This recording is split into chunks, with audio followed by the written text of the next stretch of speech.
Hi అండి, అందరికీ నమస్కారం. ఈ నలుగురు వ్యక్తులను ఇంటికి అసలు రానివ్వకండి. నిన్ను మోసం చేసిన వ్యక్తి జీవితంలో మనల్ని ఎవరో ఒకరు మోసం చేసే ఉంటారు, చూద్దాం అని ఎందరో ఎదురు చూస్తూ ఉంటారు. వీడిని ఎప్పుడు ఎలా మోసం చేయాలా అని అనుకుంటూ ఉంటారు.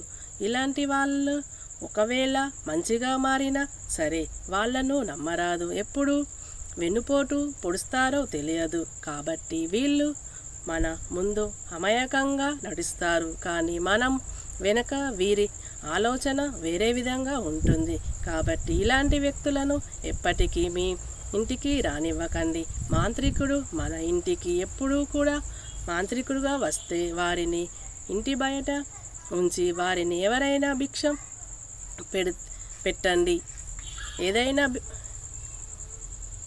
ఏదైనా భిక్ష పెట్టండి.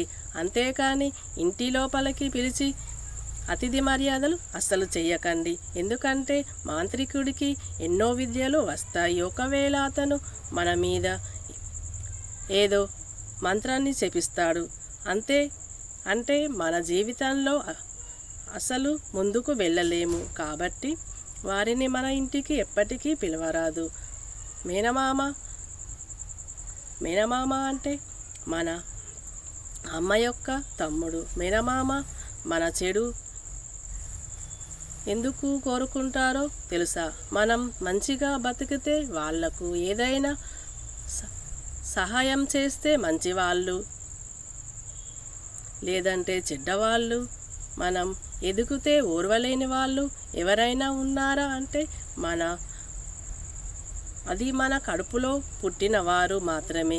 మిగతా వారు ఏమీ పెడతారా అని ఎదురు చూసే వాళ్ళే ఉంటారు. కాబట్టి మీ మేనమామ మంచివాడైతే అతనిని మీ ఇంటికి లోపలికి పిలిచి అతిథి మర్యాదలు చేయండి.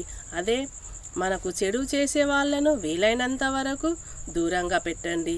వాళ్ళ వల్ల మనకు నష్టమే కానీ లాభమేమి ఉండదు. ఈ వీడియోను చూసినందుకు మీకు ధన్యవాదములు.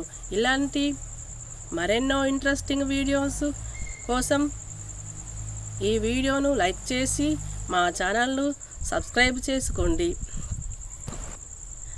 Thanks for watching.